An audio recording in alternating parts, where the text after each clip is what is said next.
Hello and welcome to Talking with Tita Ria Part 2. This is the countdown to our podcast, which we're still trying to finalize. If your mom had you in her 20s and you're in your 20s, you're probably watching her go through perimenopause. Correct. Right? And I think my friends have complained to me about their moms with perimenopause. What is there to complain about? I am guilty of complaining to my friends about my mom because of perimenopause. What is there to complain about? I don't think every relationship is perfect, and it's good you can lean on those people. But I think our goal for this conversation is really to let other people understand moms going through perimenopause. Okay. What mechanisms we can put in place for better communication or just overall understanding. Because I think it's one of the lesser researched things in female biology, right? In all of biology, frankly. Really? Considering that half the world's entire population will go through this process, there is a devastatingly small amount of research. There's more research on how to keep a man's penis erect. Than perimenopause? Yes. That's crazy. I mean, I think the issue... They figured out a drug to fix that problem. I think the issue there is men can't get it up, which is... That's the soundbite for this. That's their problem. But, yeah, there's really not a lot of research done on this at all. Because, as I've said, previous to my generation, which would be Gen X, women kind of just sucked it up. Or it's normal, it's part of aging, it is what it is. And to a certain extent, that is true. But women shouldn't have to suffer some of the symptoms that they do.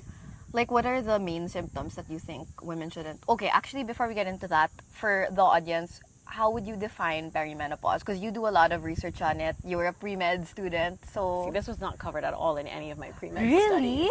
No, and if you ask even a gynecologist, they probably have like 1 or 2 lectures on perimenopause and menopause. Like, doctors now have to do a bit more studying to become experts on menopause. That's how not taught it is in med school. Oh my God. I think for our podcast, we should get a perimenopause expert. Absolutely. I don't know how we'd find that. Because again, it's so specialized. It's so niche, even though the experience is not niche. Exactly. That's why it's so ridiculous, honestly, right? Okay. It's the same thing with nutrition. Like, you ask any doctor, they'll probably do like less than a semester of nutrition. Right? But it's all like prescribed medicine. But there's so much money to be made with medicine, especially in a capitalist society. I think the system is set up that way, specifically for that. Okay, but back to the question. Define perimenopause. So perimenopause is basically the period leading up to menopause. So if you define menopause, it is basically just one day in your life. It is the day that you have not had a period for a whole year. Really? Then you hit menopause. Oh. That's what it is. It's the 1 year from your last period to not having one, and you're done. So perimenopause, do It's you have the years leading up to that? So do you have irregular periods because of that? Me personally, no. My periods are still regular, but even if your periods are regular, it doesn't mean that you're not in perimenopause, because perimenopause can be 10 years before menopause. That's how long some women have these symptoms. And some women have them a little bit post-menopause. Oh, okay. So it's like a whole decade of experiencing just very strange, uncomfortable hormonal shifts and spikes and troughs and whatever you want to call it. Troughs, wow, so fancy. I know, right? So what are the main symptoms you experience or that you struggle with? Okay, so people think, oh, menopause, perimenopause, there's hot flashes. Yeah. I've never had a hot flash in my life. Really? Yeah. Okay. Because that's just the one that they like to put in movies because it's visual and you know what I mean? Okay, that's interesting. It's like water breaking when a woman's giving birth. It's always in the movies. That only happens to 5% of women. What? Yes, it's telling you. I didn't know this. Yeah, and see, I'm a woman and I don't even know this. Well, and I've seen you give birth like 3 times. Yeah. Like, but it happened to me twice though, that my water broke so before. which kids? You and Chubby. Oh, Your favorite I stuff. know. 5%. It happened to me You twice. said I know we are your favorites. Ha! I didn't say that. I didn't say that. I didn't say that. Anyway, so just because I can only really speak to my experience, Yeah. I think a lot of it is, thank God, like more than physical, more than the physical symptoms. Yeah. I think it's like a lot of mental and sort of energy levels. Levels. So like my anxiety, like through the roof. I know, because I've experienced this firsthand. Yeah. So anxiety through the roof. But what makes it different from other anxiety? Because I think you had, I don't know if we can talk about this, but you had mild anxiety before perimenopause. But I think that was it. that was the trigger. Yeah, it was like just timing of like everything that was happening in our lives. Yeah. Plus that. Perimenopause. Yeah. Okay. So basically, it's hormonal shifts, right? So women have a lot of prior to perimenopause. There's a good balance of progesterone, and progesterone is like the hormone that makes you chill, right? So you get cold? No, like emotional chill. Oh my God. Perimenopausal women don't have chill because their progesterone is plummeting. So you're literally just full of anxiety. Yeah, basically. you're just like never chill, and you're easily overwhelmed. I know, guys. I've experienced it firsthand. So I'm saying if before a woman could do like 1 million tasks in a day, now like doing 5 is overwhelming. Like it's real. Do you feel weird? And are you ever hard on yourself? Like, oh my God, I could do so much, and then now I'm like, So it's also part of that inner struggle in your mind. Like, okay, I get it. There's a biological reason for this.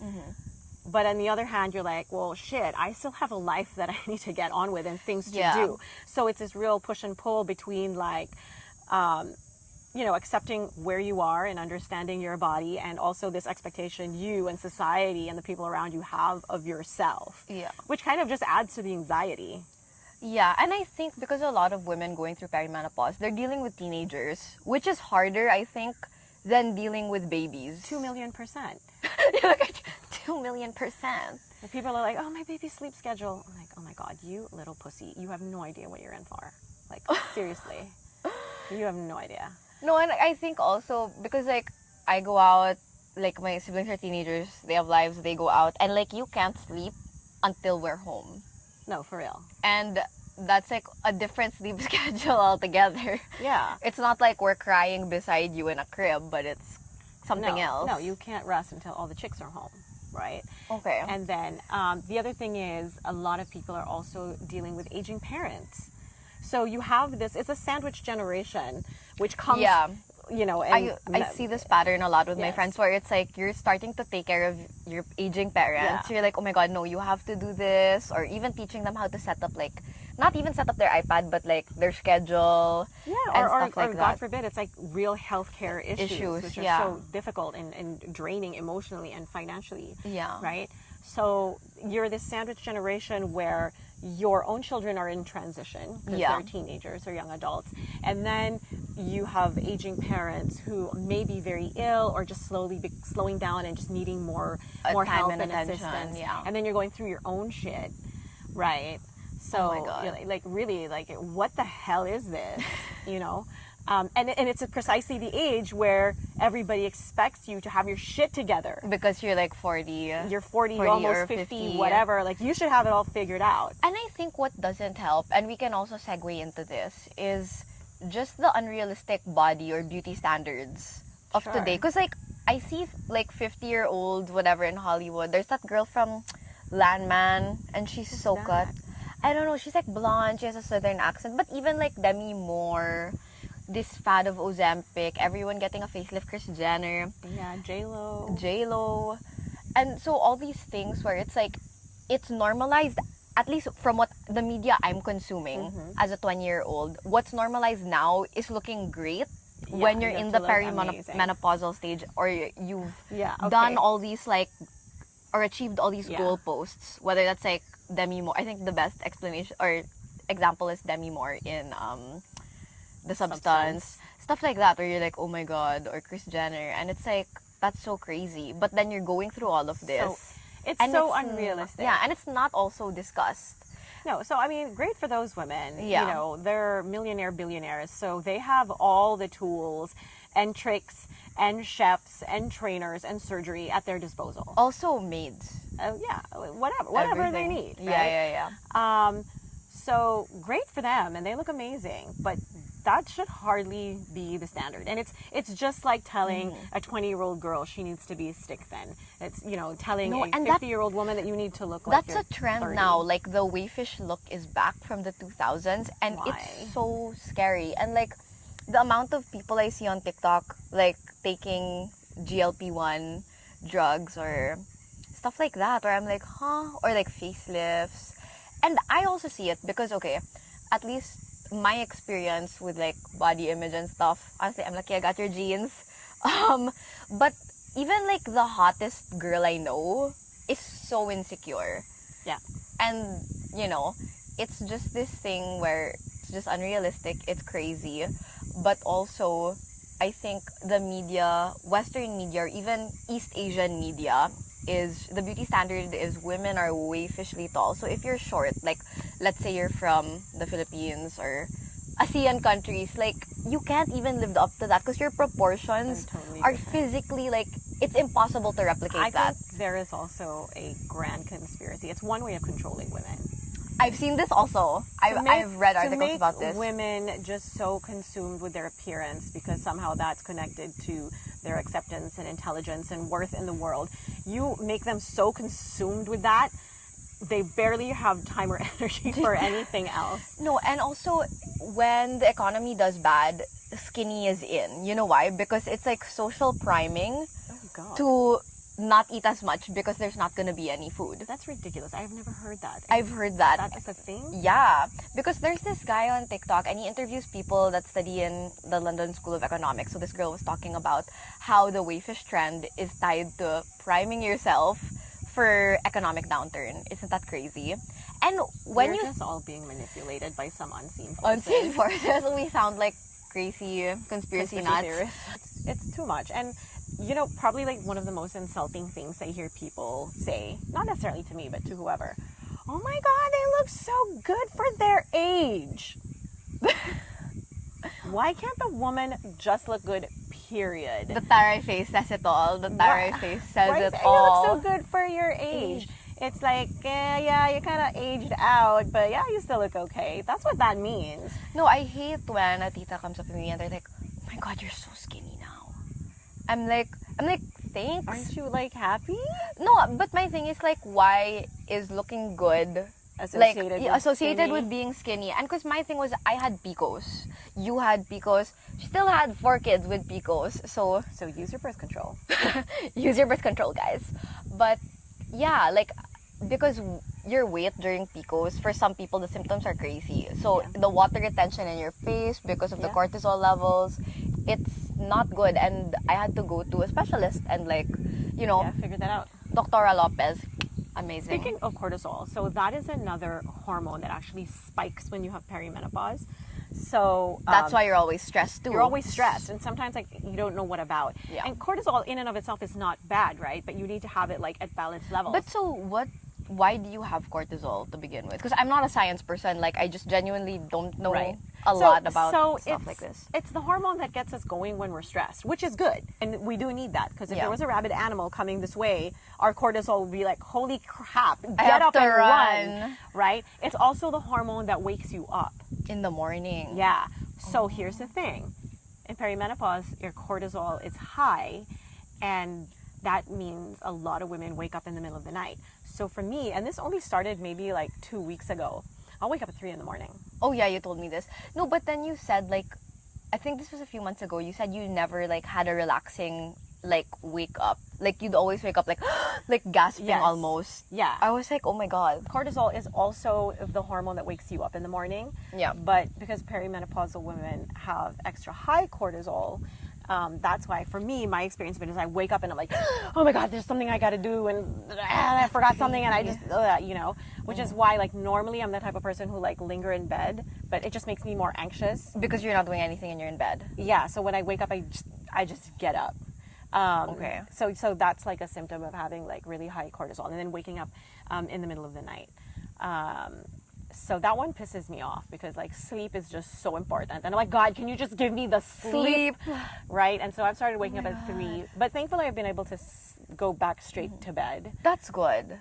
But there is that, I'll wake up and I'm like, I bet you it's 3 something. And it's my- always 3 something. Yeah. So there's no medication to help with the cortisol levels of women So going there's through? certain supplements you can take, and again, this is, to be clear, this is not medical advice. This is just from like things that I've read and watched and been recommended by friends. So I definitely take magnesium glycinate every night to help me sleep. Even I take that. I have a really good sleep. Like I feel well rested, even though. So one of my friends was telling me magnesium glycinate helps you fall asleep, but you need another supplement, which is called L-theanine. L-theanine helps you stay asleep.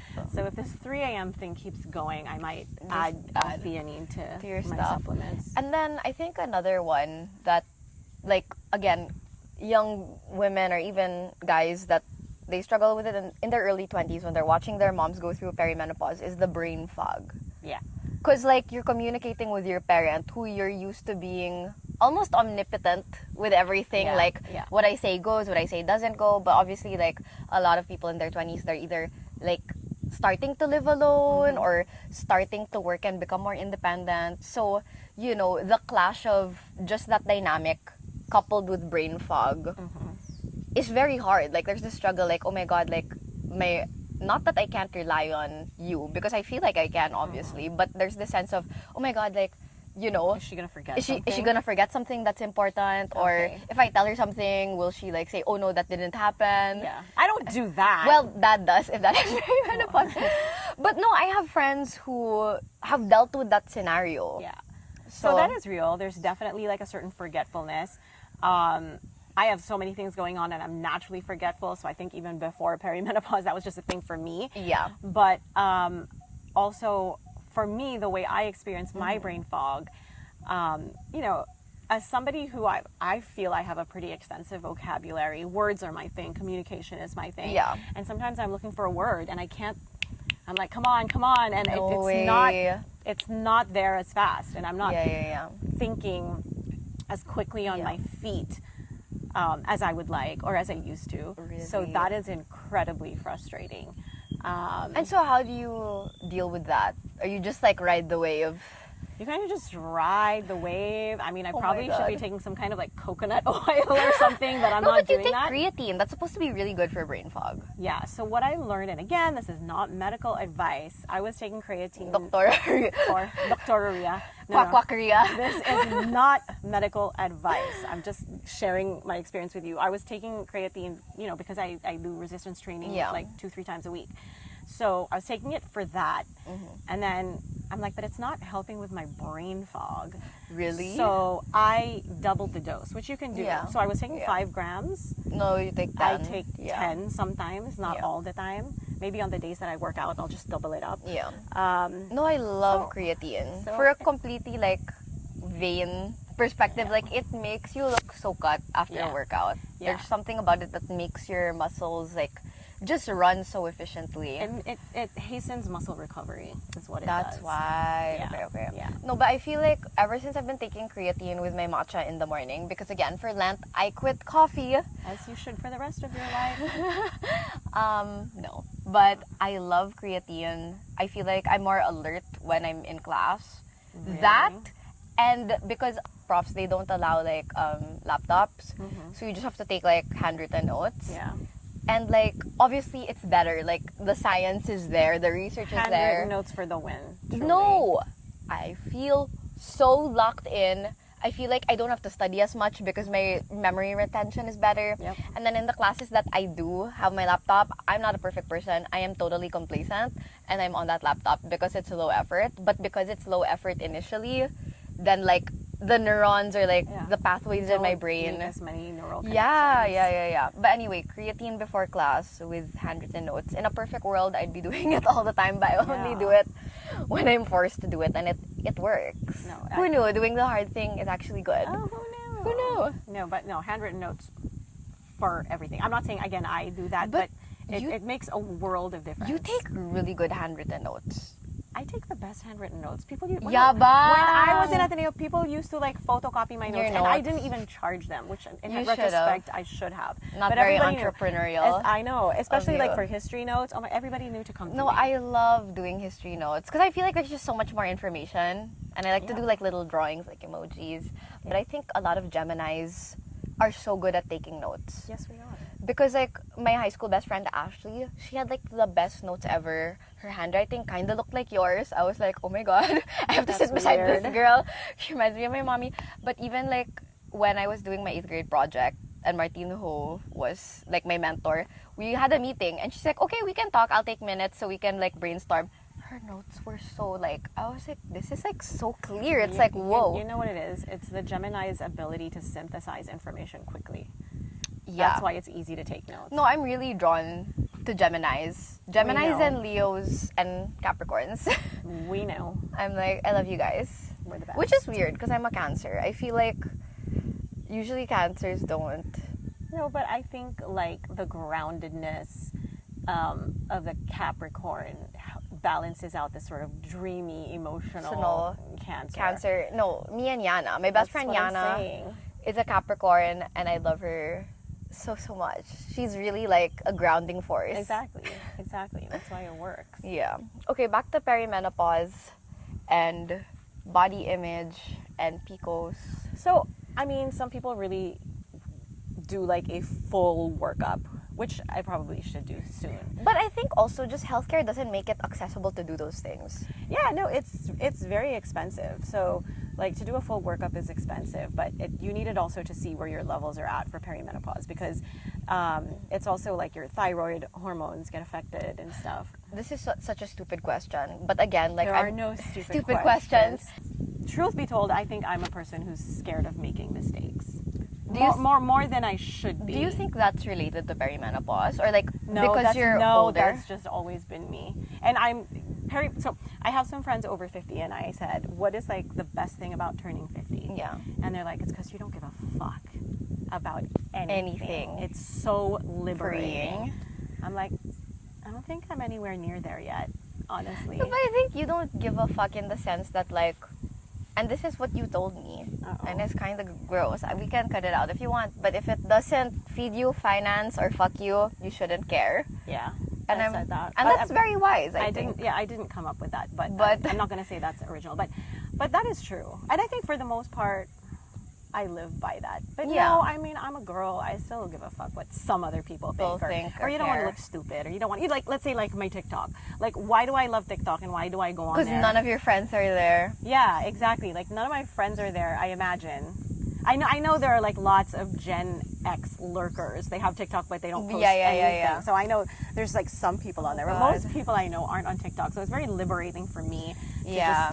so at least in my mind, you know, people I know are my friends. They don't see my TikTok, so that makes it a bit easier for me to, you know, come To out with post. stuff. No, and it's fun. And I think the younger generation, my generation, kind of enjoys Yeah. your perspective on things. Yeah, too. I'd like to think so. I hope so. Yeah.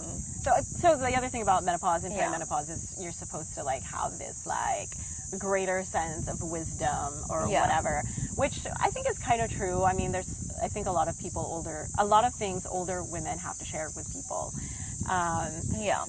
And it's like, did you know like other species don't go through menopause? It's just us and like whales or something. But so why? Because their usefulness, I mean, is limited to reproduction. Oh my god. So that means women past reproduction are useful. Shocker. We would like to think, right? But biologically, that makes sense that you still have stuff to do. No, totally. Whether that's like raising children or... Yeah, exactly. Yeah. Exactly. Okay, wait. Back to my dumb question. What is thyroid? What is that? Like, I always hear it in movies. They're like, it's a thyroid issue. And, Oh. and I'm like, what does this even mean? Like, why are they putting Hollywood, what's going on? So your thyroid gland, I don't know this like in extreme detail, but from like stock knowledge, your thyroid gland is located here, like around your throat, and it's responsible for your metabolism. Oh, that's why. Yeah, so like if you have like a lazy, what they call a lazy thyroid, your metabolism is slow and you would tend to gain weight, right? And then if you have like an overactive thyroid, then your metabolism would be very fast and that person would be very thin. But it's just not just fat and thin. It's like your respiratory rate, it's your heart rate, it's you know. So because at first I'm like, oh, I want to be hyperthyroid, but it's like not good for you either. It's not good for you either. Okay, but so how does your thyroid issues relate to perimenopause then? So it has something to do with your sex hormones, which are going crazy in menopause. So because they're kind of connected. I don't know if I want to ask this question, but like curiosity killed the cat. Do you become hornier when you're in perimenopause or less horny? I wouldn't say more. I wouldn't say more, but it depends. I have a friend who's like in menopause and she just wants it all the time. What? And I'm like, so it depends. I think it's different for everyone. I don't know. That's crazy. Okay. I don't know. Sorry, I just had to ask. Like, I was scared to ask you, but I just needed to know. No, but again, it's hormonal shifts, right? So it depends if which part of the wave you're riding. I guess. And I think with perimenopause, with PCOS, these things just aren't researched. So like the symptoms could be anything. It's like with getting your period and with pregnancy, the symptoms are the same. Yeah. Like if you Google or like WikiHow, it's the exact same thing. Because the same hormones are surging and plummeting like at the same time. But again, if we just invested more in all these things, we'd have the technology to like understand it better and predict it better. No, also the thing is with like perimenopause, you get like a lot of joint pain, right? And you get headaches. And you go to the doctor and you say, oh, I have joint pain and headaches. So they will treat that rather than try to balance your hormones. It's treating the symptom and not the source. Right? Oh. And then there's this whole thing about HRT or hormone replacement therapy.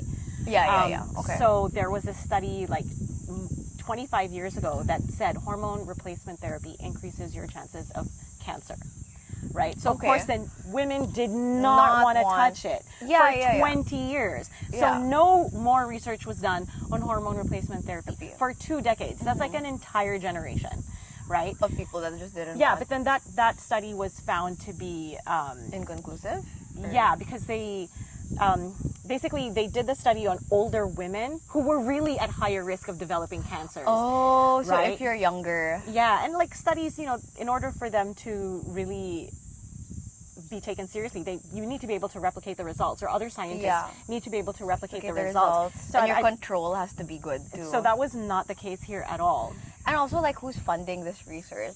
Because at the end of it, the goal of most research is to come up with like some miracle drug, or because it's like you know, by it's funded by big pharma or these pharmaceutical companies that really. So that study that came out was like really considered to be really damaging. Okay. Right. So now they're saying actually that is not the case, and this is what was wrong with the study. Okay.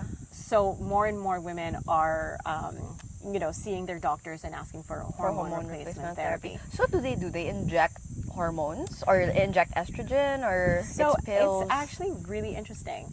Some of it is like a gel. And like depending on what hormone you need to replace, because not everyone is missing the same hormones. That's why you need to get worked on. Unrelated, I saw on the news, I don't know if this is true or not, but they're trying to find contraceptives for men, and the first contraceptive they've come up with is like a gel that you just put on. And then how does that work? It kills his sperm? It kills the sperm. And it's supposed to be just here. And the gel just kills all the sperm. I don't know what type of science that is. And then what if a guy wants to have a kid? How long lasting is it? No, it's like within I don't know how many hours. Oh. So you literally just put it on, go, then you're done. That sounds very dicey. I know. If I remember this correctly. But I'm just saying, like, there were so many people joking on the internet, like, oh my god, imagine you do that. I have a copper IUD. Like in me right now, and this is what you come up with for men? Pussies. Yeah, men are pussies. They kind of are. But so HRT. So it comes in different forms. So there's some that you take orally. I guess there's some injections, but there's gels. Okay. And it depends also like what your hormone issue is. Okay. So some are actually like you apply the gel to your JJ. Oh. Does it burn? I haven't read that. I don't think so. I don't think women would be game to do it if they did. No, and then some that you just put on your skin as well. So no, because lasering, like down there, everyone I know that doesn't have like EMLA cream, they're like, I died. Why would you have it without Emla cream? I don't know. That's my thing. I was like, how can you do that? Like, I want Emla cream if it's just like on my kili. Like, yeah, exactly. Because like I'm like laughing there because it feels ticklish. Like I don't want to feel anything. Yeah. I'm like, give me the drugs, you know. Oh, really? Like, why would you do But that? yeah, Anyway. crazy. Anyway. Yeah, so there's different types of forms, and like for me, I'm like, is that something that I want to consider? Is it expensive? I'm not even sure how readily available it is here, but I have no idea. I've not looked into that, so I wouldn't know. But I have a friend who was on HRT and did develop a gynecological cancer. You know, and I asked her when she was diagnosed, I'm like, do they think that's related to your HRT? And she said, well, they don't rule it out. And the thing is, like with HRT, they're not going to give it to you if you have certain risk factors. Okay. So if you have gynecological cancers in your family, they're not going to give it to you. Okay. So this friend did not have any of that, right? Oh my God. And so when I asked her, she said, well, they didn't exactly rule it out. So of course I'm like, this is not helping, you know. Helping the case for that. Yeah. So again, not medical advice. I have not done any scientific research on my own. Yeah. I'm just telling you things from Your what I've read experience. and what I've, heard from people And my watched. friends. Yeah. Oh my So- gosh. So it's Okay. kind of tricky, and then women just live with this for years. Okay. So I think we can go to the portion of like what's useful when it comes to like kids navigating their moms going through menopause. Like what do you want us to do? And what would be helpful when it comes to Okay. miscommunication or brain fog and things like that? Because I have a friend, her mom's going through perimenopause. What she does is she's like, if you have like for her and her siblings, because she has younger siblings, if you have like any issues past 8 p.m., you go to dad for that, not me. Right. Oh, that's nice. And That's a very nice, sort of boundary. to Yeah, draw. she was like, you can't talk to me about anything after 8 p.m. She was like, before that, I'm all yours. Right. I will be your slave, whatever. But after 8 p.m., like, nada. You have another parent. Yeah. Yeah. Well, when I was working and doing the morning show, I was kind of like that. I'm like, guys, after 10 o'clock, goodbye. Yeah. Do not even try. Yeah. I don't do that now because I'm not working, and so I'm just available 24/7. But I think really what is important for women and the people around them, so that would probably be the husband and the children, Yeah. is for them to like do their own reading and research about it, because if you don't know, it's like, the hell is my mom's problem? Yeah. Right? Like, what? Yeah. And she wasn't like this before. Yeah. And I feel like for a good amount of time, I really felt that way. I was like, she's acting so different. She's so weird. Me? Weird? Weird? Why would you say that? I think that's genetic though. The weird is like we're both weird, so it's fine. But no, exactly. And so, like, to an untrained eye, Yeah. right, it looks like, oh my God, she's so weird. She's different. What is She's her being problem? mean. She's saying like all these things Yeah. that are offensive, or Or whatever. or she doesn't have her eye on the ball when it she's comes just to lying there. Yeah. But it's not like, how do I say it? It's like, because there really is something going on biologically, right? And believe me, I don't know a woman who's just like lying there and For no reason. and just lying there and like taking it. Like, it looks like, okay, she's just acting weird. Yeah. But like internally, it's like, she's like, oh, what the fuck is this? And I want to be able to do this, but I'm just so overwhelmed and like, so internally, like, You're going crazy. it's busy in there. It is like busier than it's ever been up here, even though it looks like she's not doing anything. Yeah. So I think for me, what I would really like is for all husbands and kids to just really do their own freaking research and understand that we are just not acting weird for the heck of it. It's not a state that we want to be in, and I think there just really needs to be like more understanding. So I love these like TikTok and Instagram accounts of like men, God bless them. Oh my God. And I think their market is like other men. Yeah. And like, oh, if your wife is acting like I've never seen. Do you send those to dad? I do, and he doesn't watch them. I'm pretty sure he doesn't, or he's just like, oh, another one. Another one. Right? But, to sort of help men understand exactly like what's going on. Yeah. Because it's also even like, I guess for a partner, it's like, well, it's even weirder, right? Yeah. But I think you just need to like understand like what is going on. And like I said, nobody talked about this shit before. Nobody. So then how did they survive? I have no idea. It's just as Gen X, we are like, what the fuck is this? This is not okay. This is not normal. Something needs to be done, and women need more support. And it's not just that, okay? It's not just like the moods. You need to understand, like, you know, like estrogen is the hormone that keeps you healthy in general. It has a lot to do with cardiovascular health. It has a lot to do with bone health. And when that goes away, guess what? So does the cardiovascular health, and so does the bone health. So, you know, that's why they're always like, you have to lift weights, you have to lift weights. Absolutely. And again, like, so how do you support women from a medical standpoint when they're losing this sort of, if you could call estrogen like a safety net? Yeah. Right? Yeah. So it's like, it's just like on so many levels. It's women's risk for poor health increases dramatically after menopause. Do you think going through perimenopause is easier when you have people to talk to about it? Like, if like, not support groups, but like sort of support groups were a thing. That's like the wrong word for it. But like, just I think my support group is like the information on the internet, right? Because I feel like, and I do talk to my friends about it sometimes, and we complain about it. Yeah. But I want to know what's going on. Yeah. You get what I'm saying? So if you have like a kind of like plenary to like talk to like an expert about these things, I think it would be good. I mean, I've talked to some of my friends about it, and they have a lot of the same things. Yeah. They have a lot of like the anxiety, the fatigue.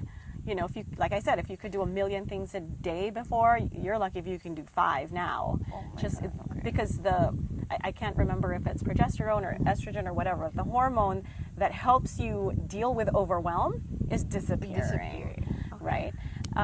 So it definitely helps to talk to other women, for sure. Okay, so for going back to the kids, because I think that's like 50% of our viewership on this. The kids, people in their 20s, like dealing with this. When, let's say, someone's mom is like acting weird or acting out, or there's like a conflict, or they're disappointed that certain things aren't the way they were because of like that. Like they can't be productive. They're overwhelmed. Their anxiety's at the all-time high. What do these kids tell their parents, especially if their relationship isn't, you know, the most communicative? What's like the best way to go about it, at least with how you feel and how you'd want to be approached from it? Because obviously everyone's situation is different, but like, what's the best way to approach a situation like that, you think? If they're not communicative, they're probably not talking at all, right? Or like medium communicative. What would I want the kid to say to me? Or give me space. You know what I mean? Like space. Because I naturally like space. But I'm just saying, if you take a woman who is already like anxious and stressed and probably lacking sleep, and then you have some little shit teenager come up to you and say, what's your problem? Why are you acting this way? How is that going to be helpful? It's not going to be helpful. So your thing is space. But space, and then, you know, like when she's in a better mood, cooled off. Yeah, exactly. You don't want to do it in the middle of that, right? And just be like, are you okay? Like, you know, whatever. Is there anything? Or, you know, if somebody just, is there anything I can do for you? You know what I mean? Okay, so more of acts of service. Ganon. Not like, what the hell is your problem? Why are you acting like such a bitch? More of like, are you okay? Is there anything you need right now? Like, okay. Or even just to say, do you need space? You need space. Right? Okay. Interesting. Not so accusatory. Like, what the hell's your problem? It's gonna piss her off more. Man. Good luck to you. Help. Seriously. It's not like she's gonna be perpetually in a bad mood. So you have to ride the wave, and then when the wave is good, that's which I think is true for anyone in any relationship. You know the time to talk to somebody about something. So it's just like that, just being a bit more mindful. And I guess a bit more compassionate, because she's going through it. She's going through it. Your mama's going through it. Yeah, it's no joke. It's no joke. Okay. And like I said, like for generations, they're just expected to like suck it up, and that's not how it should be. Do you think that because we are in a late stage capitalist economy, and the fact that consumption is so overwhelmingly artificial that that's also added to the hormonal imbalance with women going through it. And maybe it wasn't as intense because people were consuming things that didn't make their hormones go so out of whack. They weren't, consuming fish that ate plastic in the ocean, things Right. like that.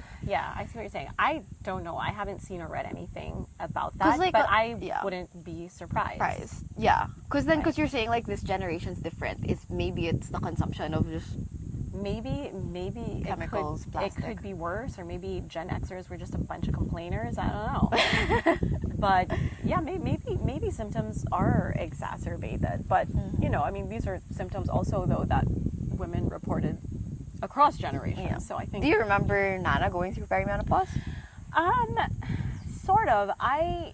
But I wasn't with her all the time because I was here in the Oh, Philippines. you were and studying. She was like abroad. She was in Hong Kong. Okay. But I remember certain times that she would be like very anxious, and my mom's not an anxious person at all. Yeah, she's like, okay, it's fine. Yeah, You do yeah. that. I think she worries about stuff. She worries about you guys, but she's Yeah. not an anxious person. It's not her personality. So I Yeah, remember yeah, a few yeah. times, and I'm like, okay, that's a bit weird. Like she's not usually But like other than that, you didn't feel it. so Yeah, much. and then I asked her about it. I was like, Mom, didn't you feel like... She's like, yeah, but I just walked. Because where we lived in Hong Kong was like a really nice area. So yeah. we had like really nice walking trails. And so she Yeah. would just do that every day. Every day. But I think also what maybe, I don't know if it added to her stress or didn't add. We can bring Nana here actually. She's Lol. in the house, in the beach house. But maybe because she didn't live with you guys, so the stress of day to day wasn't like, oh my god, where are they? Are they back? Are they da-da-da? Do you Well, think I think she still had that from far away. far away? So I remember like she'd have some hot flashes and stuff. Yeah. But I don't know. She just said, I just walked and walked and walked and walked. Which, by the way, is also correct because movement is medicine for everyone, more so for somebody in perimenopause. Yeah. Which is why, like, I never really was an exerciser. In No, my I youth. love exercise. But now, like, love if I exercise. don't, like, I can just feel the stress and the anxiety and all whatever negative emotions like building up if I don't move. Yeah. So if I'm not like lifting weights, I'll take a walk or something or just do whatever. I think what I like about exercising too is you get out of your head. Yeah, like your exactly, body's exactly. moving and you're conscious of your body moving and you're like, whoa, I can't really think about anything because I have to do this thing. No, exactly. Or like, like doing weights is like, because I had a friend who's like, what? How many do weights? It's so boring. And I'm like, it's the best thing because you're like counting and there's a certain way you have to breathe. Yeah. And you don't think of anything else. No, breath work is so... Yeah. It's changed the way I view certain things. Where it's like, if you breathe a certain way, it's gonna change how you behave. Yeah. Yeah. It's crazy. It's so crazy. And I think the endorphin rush is also really good. Yeah. That's what I probably need to do more of. More of like, not necessarily running, but more like cardio stuff. Come with me to spin class, Mom. I did. It's not my thing. I brought her. She hated it. I didn't hate it, but it was definitely not my And thing. I'm trying to find friends to do electric with. Because no one wants to do it. No one. Brandon doesn't want to do it. Brandon likes it, but obviously when he's in Doesn't have- season, he doesn't have the He time. doesn't need to do it. Yeah, and then like I brought Yara to one. She was like, "I hate you. Why did you make me Oh, do this?" Not her thing. No, and then I brought my cousin Gabby, and he went like this. He shoved my head. He went like this. You, huh? He's like, I'm gonna kill you. Oh, I thought he liked it. No, he liked it, but he hadn't worked out in a while. okay, so, and I yeah. was doing electric like every day. That was like my birthday plus Christmas gift to myself. Was like a Okay. package in electric. Yeah. So I was there like every day, and so Yeah. I was like la la la la. He goes, oh my That's god. so funny. I don't know. You. Yeah, But but it's some people's thing. It's, yeah. It's not mine. I I feel like I need like a dance instructor. No, that would be fun.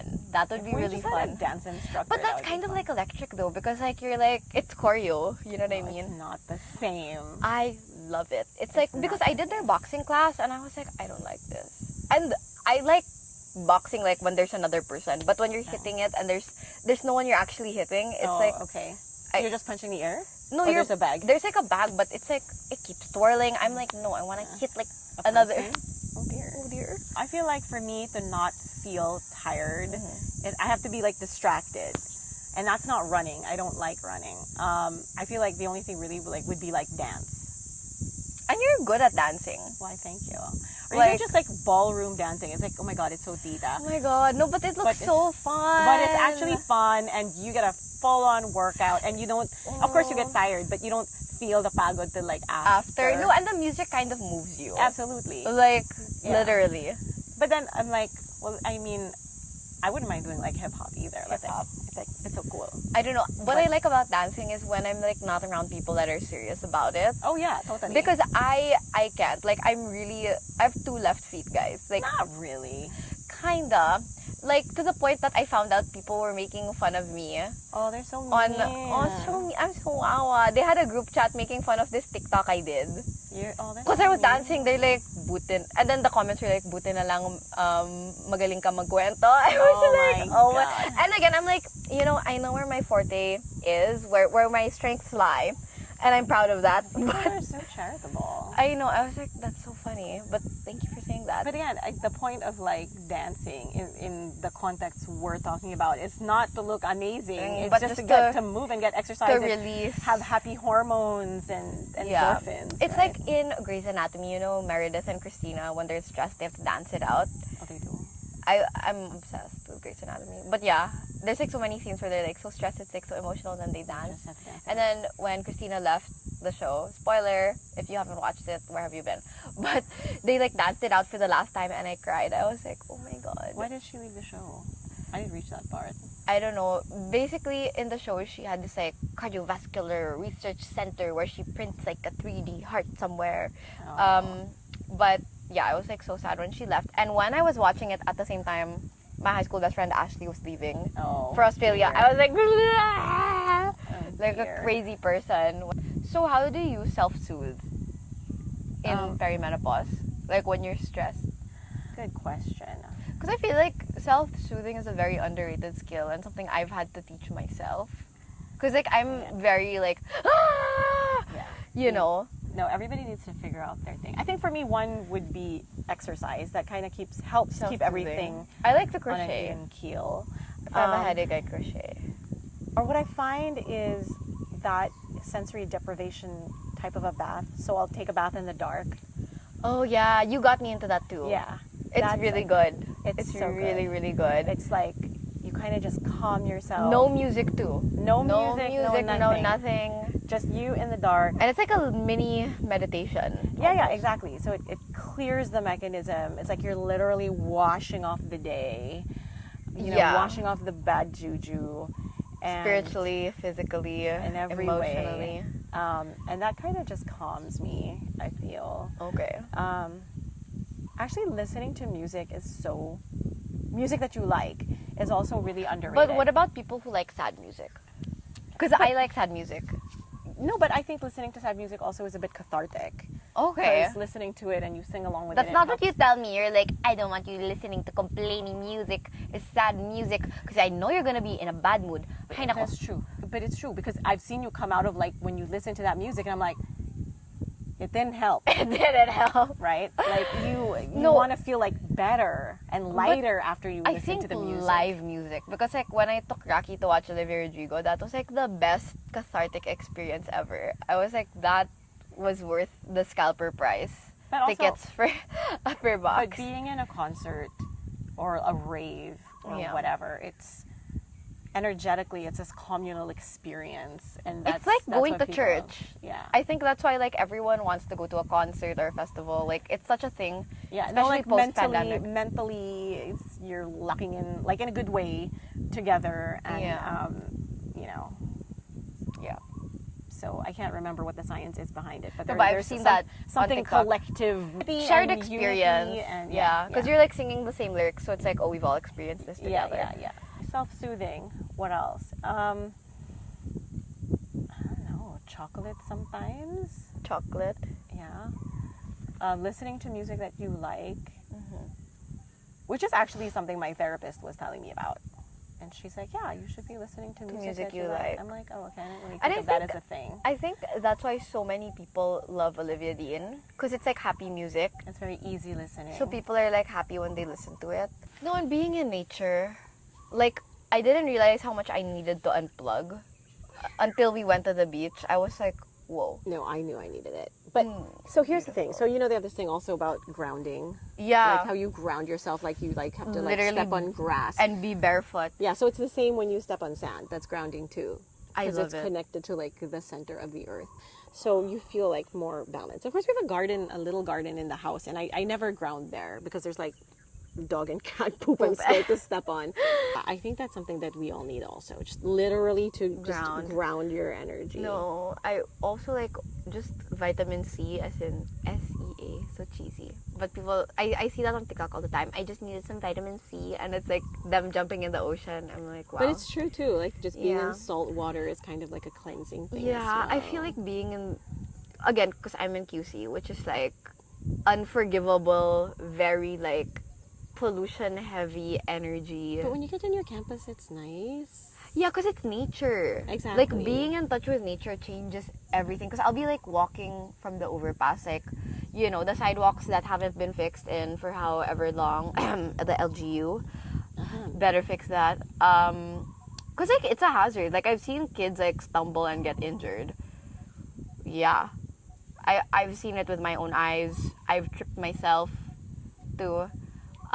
But being once I'm on campus and I'm like in the tree area, like where I walk to like Bellarmine, I'm like, wow, I'm not in a bad mood anymore. Yeah. No, I used to love it. Yeah. Like the giant trees and like. And they want to chop it all down, make it parking lots. No, they shouldn't. I know. They shouldn't. That would be a tragedy. That's what makes a campus what it is. I know. I think it should be like a mandate, like a legal mandate, especially with a lot of like state universities where there is space. Yeah. You know, there might not be a budget, but then you're not gonna build anything. You just plant trees and leave it. Yeah. Yeah. Like that should be a requirement. Especially like in QC. I mean, QC is like the whole thing is cemented. It's so cemented, and like the change in temperature from the sidewalk to when I'm walking where the trees are, it's so cool. And I remember when I was literally and figuratively. I remember at night, like I'd walk along QC, it was hot, and then when I'd get to like where the trees are near like Mora Lorenzo Gym, because like practice was late at night when I would go to practice to report and stuff. It was so cool. It was like Tagaytay vibes. I was like, I didn't know this was possible. My Ilya Rozanov reference. Oh my god, He said that in an interview. Okay, I didn't know that. Liar told you that. That is lie. Liar told you that. Sorry, I haven't watched it 5 times or 6 times like you. Maybe like 8. You watched it 8 times? That's your self-soothing mechanism, I think, for perimenopause. You just watch Heated Rivalry all the time. Yeah, I kind of just skip episode 3. Because Really? I'm like, what are you guys doing here? I understand you have a point in this story, but okay, just be done with you. Why? What happens in episode 3? I don't even remember. It's a Scott Hunter episode. Oh, but I like Scott Hunter's episode. It's so cute. It's cute also, but I'm just like... And he's so sexy. I'm like, wow. I know. Francois Arnault. No, when Nana watched Heated Rivalry, so we made my grandmother watch Heated Rivalry. And she was like, I was like, so which one do you like? She goes, my type is Scott Hunter, so masculine with his beard. I was like, she said that. Yeah, she was like, he's like the most hunky masculine one out of them all. He is quite hunky. Well, Nana is just really the type of woman that's just very open, very whatever. Right. And so she was open to watching Heated Rivalry, and she knew what it was about. Yeah, and again, she's like not very like particular about stuff like that. Anyway, we went on Omegle during this beach trip. Oh my god. So, kwenta time, guys. My grandmother was in my room with me and my sister because we were staying in one room because we were renting this house, and she just liked it because there was no aircon, and everywhere else was like excruciatingly like Siberia cold. So she was there, we were hanging out, but we were crowding around my laptop because I was doing homework, and they're like, when are you gonna be done so we can relax, we can hang out. And so my brother comes in and he was like, are you guys on Omegle? And Nana goes, what is this Omegle? And then so we were like, it's like you FaceTime random people, and she goes, and it's real? Like it's like random people wherever. And I was like, yeah, but you don't wanna go that. She goes, oh no, I wanna try. So progressive. It's so progressive. And we're like, Nana, it's like where people like, you know, they do like sexual things, and it's like random people on the internet. It's really for sexual things? That's what it's for? Well, it's for perverts. Like I thought it was to make friends. No, Mika was like, yeah, you can get flashed. And Nana goes, haha, I don't believe you. Show me. Oh my god. And so I'm like, are you sure? So we go on Omegle on my laptop. First try, this guy from Egypt who flashed my Nana. And I was like, And I was like, ah! Could you see his face or just You could see his face. So if we film that, that's just out on the internet forever. She goes, And he could see your faces? yeah! Oh my And then Nana was like, oh wow, first try too. Ha ha ha. And then there was this guy from Italy who like was on Omegle, and she goes, I'm a cougar. And then the guy goes, oh dear. And he had like the beard, like Oh, Scott Hunter beard? Scott Hunter beard. So that's why I remembered it. And I was like, oh my god. And I was like, okay, I think I'm done now. She goes, that was so weird. That is more than enough for And I was like, this is too much. This Oh my God. this is too much right now. But No, yeah. So my Nana's not a regular Nana. Truly, heated rivalry is actually way more sanitized than whatever it was you were doing. On, that night. on Omegle. Yeah. But yeah, my Nana is not a regular Nana. She's a cool Nana. But I read stuff about, because you're telling me like, oh my god, I can't believe you watched Heated Rivalry like 8 times. 8 times. I think it's about 8. I'm not sure. Yeah, But no, but it's a comfort show. it's a I comfort have show. my own comfort show But too. it's like, I was watching something again. I don't know if it's true. Yeah. Just because it's like, of course, there's tension Yeah. in the story. It wouldn't be a good story without it. Mm-hmm. But it's just generally like happy vibes. The whole thing is like Yeah, happy vibes. and I think so it rewires your brain to be happy and hopeful. Yeah. I think that's what I really don't like about certain shows, specifically when it comes to like the LGBTQ plus community, where it's like it has to be rooted in some sense of trauma. Yeah. Like books like A Little Life, where it's like trauma porn. Yeah. You're just watching people suffer over and over again, and then that type of literature also normalizes the fact that these people go through traumatic experiences or are marginalized in the first place. Like obviously, I think literature like that is important because it emphasizes what we need to improve as a society. But when It's not a feel-good read. yeah, no, but also like when we see, you know, people of marginalized communities or things like that, it just experience happiness, just pure happiness, and it's normalized in mainstream media. It kind of mirrors back into reality where it's not as stigmatized. Yeah. And I think that's And also happy endings are possible. I know, and it's not just, you know, with like the LGBTQ plus community, but even like Asian media. We were talking about this during lunch, where like before it was just white people dressed up as Asian people. Yeah, like because they wouldn't like hire Mickey people of Rooney color. in Breakfast at Tiffany's, and The so most insulting portrayal. insulting portrayal.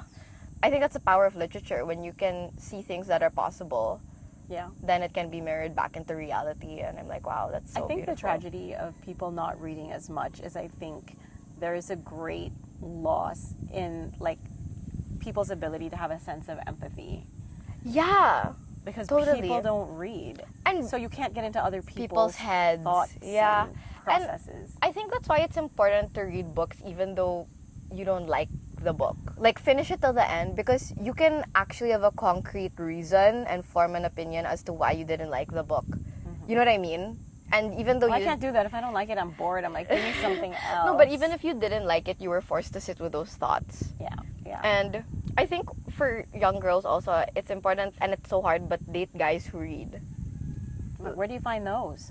I found one. So I know, but I'm saying Yeah. seriously.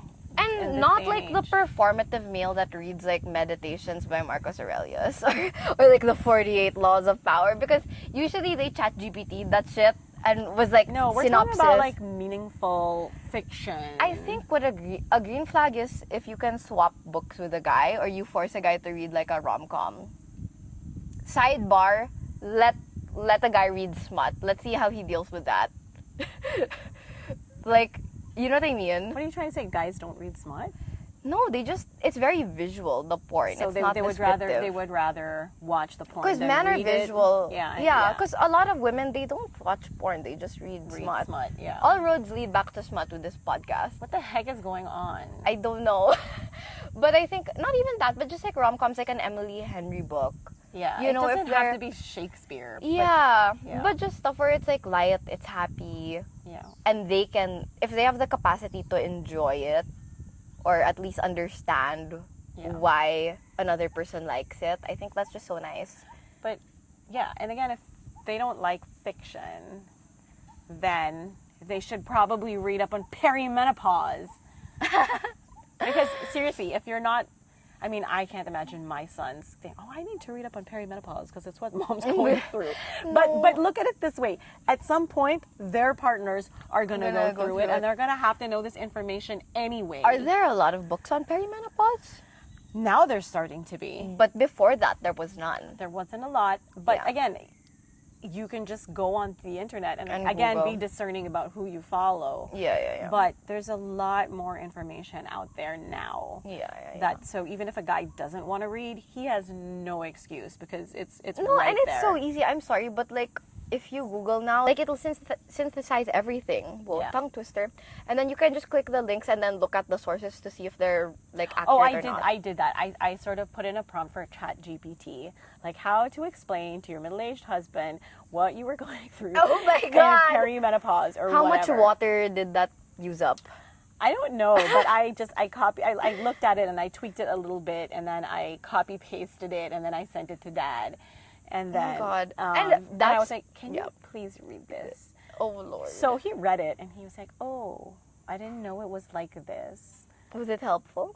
I think it was helpful for him, but then he promptly forgot it all. I think the other issue is with the younger generation, like they will write apologies through ChatGPT. Or like I know a lot of guys that have broken up with their girlfriends asking not help from like or consolidating like information from their sisters or their other girlfriends or guy friends. They Just go to ChatGPT. yeah. I'm like, you're crazy. That is so dumb. And no, when you are fostering important relationships, you need to sit with your thoughts. So like for that to like not be They're part of so their thought, unprocessed. Oh my God. which is so scary, by the way.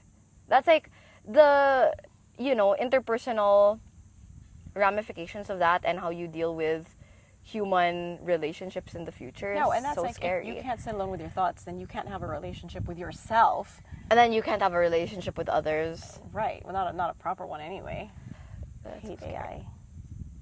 But you used it to talk to Dad. Yeah, but not to about like perimenopause. process my emotions. Perimenopause. I'm like, okay, what does he need to know? You used AI to help Dad process his understanding of perimenopause. Yeah, but like it's all factual. It's not like psycho-emotional. Not like you saying, "Hey, I feel this way because of this." No, like it's this describing. is what's happening, and it's not particular Yeah. to me. It's No. like all other women. I showed Brandon recently because there's this video that was going around TikTok where it was like a viral 3D like rendered animation of like what happens on your period and how your uterine wall I think sheds. I've seen that. I showed it to him. He goes, "What the fuck?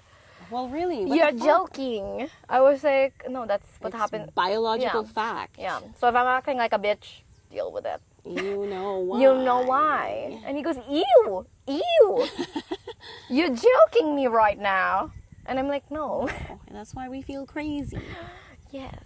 And I'm like, imagine if you had to deal with that. What would you do? I like see so many like memes on the internet about like if men had to go through periods and perimenopause and menopause, No one would feel any pain about it. there would have been a ton of research. No, and just like And remedies for it. no, and can you imagine like they were like, can you imagine if the male hormones all of a sudden just went haywire or disappeared? Like the man would be ill, and there is no way the powers that be would just let that go without research.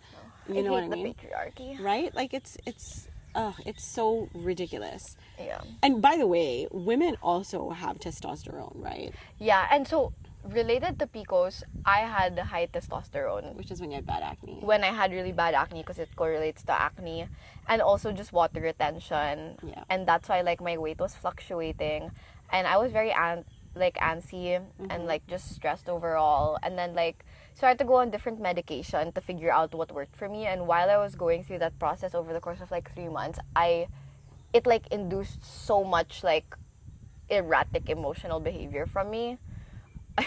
Your face, yeah.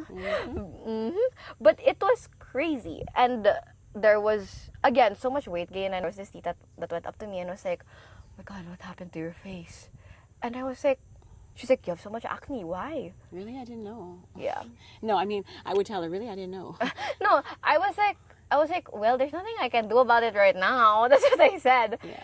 And like the way I was treated during, and not to be dramatic, like, oh my God, I was treated this way, but just like it's a fact. When you look a certain way, people are gonna treat you different. And I hate it. Like, I hate it when people treat people nicer because they're skinnier and they have no acne. And I hate it when people point out the fact that people have acne when they can't do anything about it. Because I'm like, if I can't fix it, if it's not like, you know, a vegetable stuck in my teeth, what am I gonna do? How's this gonna help anyone? Exactly. And again, you don't know when someone's weight is fluctuating. Usually it's a hormonal imbalance. Usually it's a chemical imbalance. It's also none of your business. I know. But again, it's like the Filipino culture where the compliment is, wow, you got so skinny. And once I was on the right PCOS medication, lo and behold, people were like, wow, you're so... And I'm like... And they're like, you look so good. It was always followed up by, you look so good, which made me equate, like, Being my skinny. weight to attractiveness, to desirability, to people being nice to me, which was like, what the heck? Because issues. it's a systematic issue, whether it's PCOS or perimenopause. It's a systematic issue, so it has to be treated holistically, not just like as any one thing. But the reason I brought up testosterone also is because women's testosterone tends to dip in perimenopause, and that also makes them just less motivated and less assertive. Oh, that's why. Right? And I'm just like, okay. I'm like, I used to want to do more things. I used to have like something to prove. And I'm just like, I don't guys, care. leave me alone. You're almost at that age of 50 where you don't give a fuck at all. Yeah, but I mean, that's about like what other people think. But you can't not give a fuck about whatever it is in your life, right? But I was like, oh, that actually makes sense. Because before I'm like, I want to do this, I want to do that, I want to be this and be that. Yeah. And I'm just like, you know what? I'm so tired. I just want to stay here and not move. And sleep. And so there's like a biological reason for that. Right? Interesting. Really interesting when you start to understand it. Yeah. So basically, they say like what happens after menopause, because if you look like at a graph of like a woman's menstrual cycle, you know, you have the different hormones going like this, and it's a very regular pattern that you can see. Yeah. Right? Yeah. But a woman who's undergoing perimenopause, it's spaghetti. It's like, so random. Those lines look like spaghetti. You can't make heads or tails of it. Oh my God. Right? And then after she hits menopause, a bit after that, then everything's kind of just like this very nice, steady baseline. Right? So that's what it looks like in a graph. So yes, my brain feels like it's spaghetti, right? Because it's like, it's just so busy in there, and it's so noisy. Really? And like it's also like racing thoughts. Yeah. And that's like running.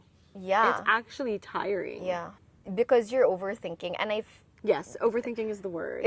Is the word when you're and I'm already a Gemini. Yeah. Who thinks and speaks really quickly. And then you're like going a million miles per hour with that. And I think also, even if you're not on perimenopause, overthinking takes a physical toll on you.